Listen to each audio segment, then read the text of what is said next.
Hari ini kami akan melakukan perjalanan ke Giorani di Napoli. Perjalanan ini menempuh kurang lebih 5 sampai 6 jam perjalanan dengan menggunakan bis. Dan sebelum ke Giorani kami akan mampir dulu di kota Santa Agata d'Agoti.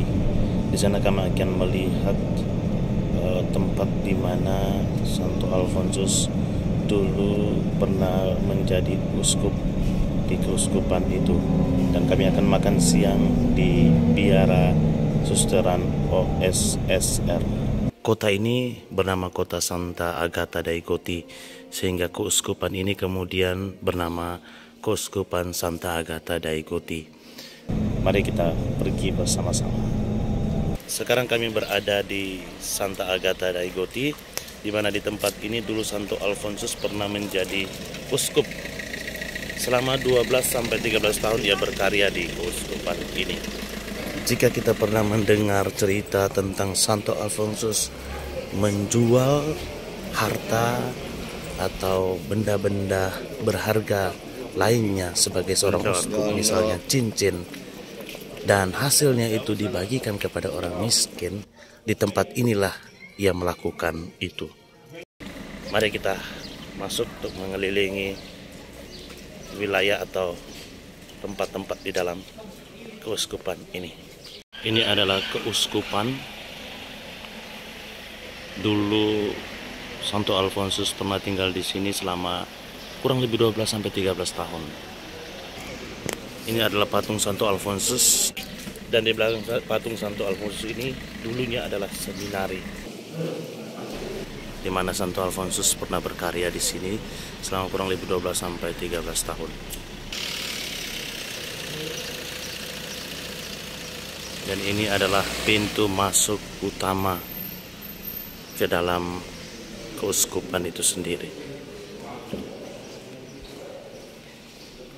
Santo Alfonsus setelah menerima tabisan uskup di Roma, ia kemudian ditempatkan sebagai uskup di keuskupan ini.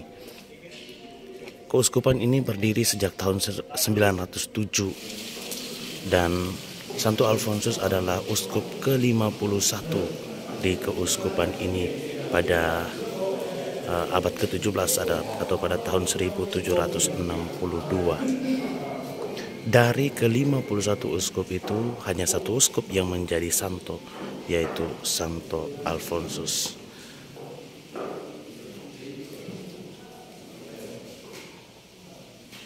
Dan sejak keuskupan itu didirikan, baru direnovasi untuk pertama kali oleh Santo Alfonsus pada zaman atau pada saat ia menjadi uskup di keuskupan ini.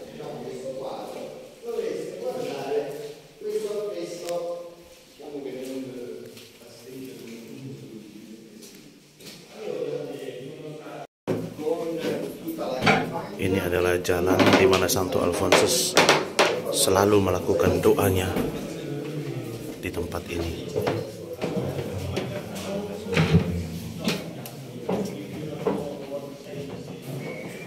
Dan setelah ia pindah dari sini pun ia masih sering datang untuk melakukan doa di tempat ini. Sammenna l'avete vista? Sammenna? No, perché mi ha chiamato Don Franco. Sì, alla cattedrale qui. Andiamo? No, non tocchi. Ini adalah gereja katedral dulu waktu Santo Alfonsus berkarya atau bertugas di keuskupan ini. Gereja ini telah direnovasi, beberapa bagian yang telah rusak sehingga kelihatan sedikit lebih baru. Di dalam gereja ini juga terdapat sebuah kapel yang didedikasikan untuk Santo Alfonsus setelah ia dikanonisasikan. Sehingga di sana kita melihat ada patung Santo Alfonsus.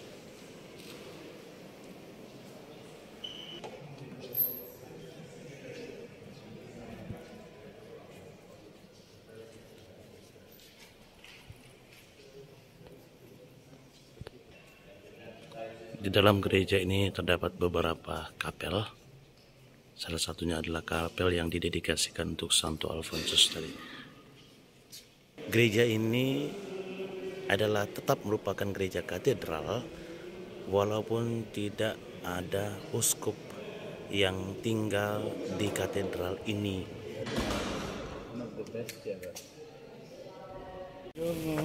Tidak jauh dari keuskupan ini terdapat sebuah biara susteran, yaitu biara susteran OSSR.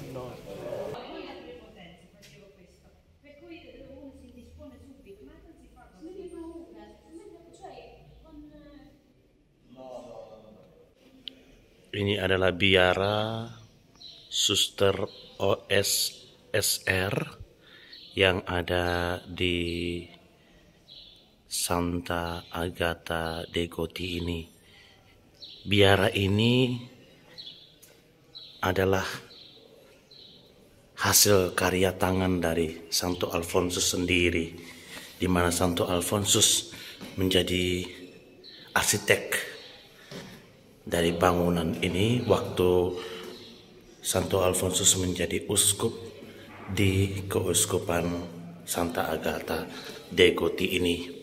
Jadi bangunan ini dibangun sejak tahun 1765 ketika Santo Alfonsus menjadi uskup di keuskupan ini, dan sekarang menjadi tempat tinggal atau biara daripada para suster OSSR.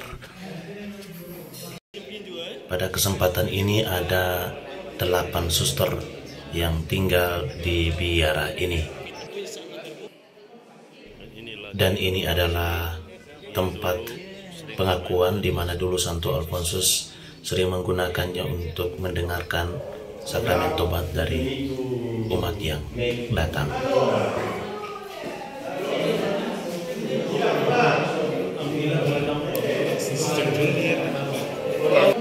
Dan inilah keyboard asli yang dulu sering dimainkan oleh Santo Alfonsus. Berada di biara susteran OSSR.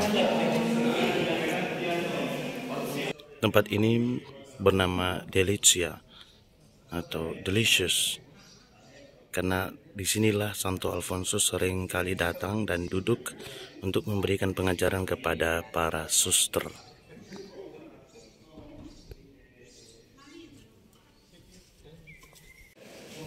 Dan gereja ini sudah ada sejak sebelum biara ini dibangun. Dan di dalam gereja ini juga terdapat patung-patung Santo Alfonsus. From today, you are all in their prayers.